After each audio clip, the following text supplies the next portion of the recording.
पश्चिम ओडिशा थी cough syrup network चलैथिबार Balangir बरपालीपड़ार सानो नेगी के पुलिस गिरफ्त करिछे। बलांगीर पुलिस पश्चिम ओडिशा थी धरपगढ़ करी गिरफ्त करिछे कफ सिरप बेपारी मानकु।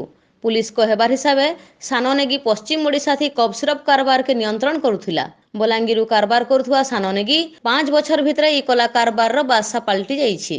गला केते दिन तले भुवनेश्वर थु बलांगीर आसुथिबार गुटे कफ सिरप बुझे पिकअप गाड़ी संगे 3 जन के गिरफ्त करिथिला पुईतला पुलिस। से घटना के नेइकरी छानभिन करी पुलिस रो गुटे टीम सानो नेगी आर अजित नंद के गिरफ्त करिछे पुलिस। सानो नेगी बलांगीर बरपालीपड़ार हेइथिबार बेलके फारूक खान भुवनेश्वर रो खंडगिरी अंचलर बोली जना पड़िछे। सेमानकर नु 4टा मोबाइल फोन गुटे इनोभा गाड़ी संगे नगद 55,200 टंका जबत करिछे पुलिस। आज पुईतला थाना थी गुटे सांबादिक सम्मेलन करी ई कथा कहिचन आरक्षी अधिकारी माड़ेकर संदीप संपत। अवेयरनेस कैंप आम मझे करूँ जिनके पब्लिक बहुत सपोर्ट आसाला और भी आम पब्लिक को सचेतन करूँ जी कफ सिरप बिजनेस इलीगली हे कथा ना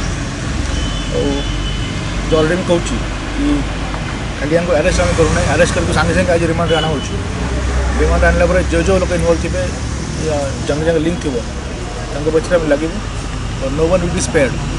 जो ये बिजनेस इनवल्व अच्छी डायरेक्टली इनडायरेक्टली एक्सप्लिसिटली इम्प्लिसिटली समस्त अगेंस्ट पुलिस एक्शन नहीं no one will be spared.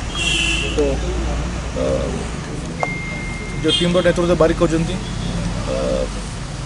गोटे रिवार्ड डिक्लेयर कर आगामी दिन में नॉट ओनली पश्चिम Odisha not only Balangir but पश्चिम ओडिशा जो पूरा लिंक अच्छी से लिंक आम डिस्ट्रॉय कर सक्सेसफुल।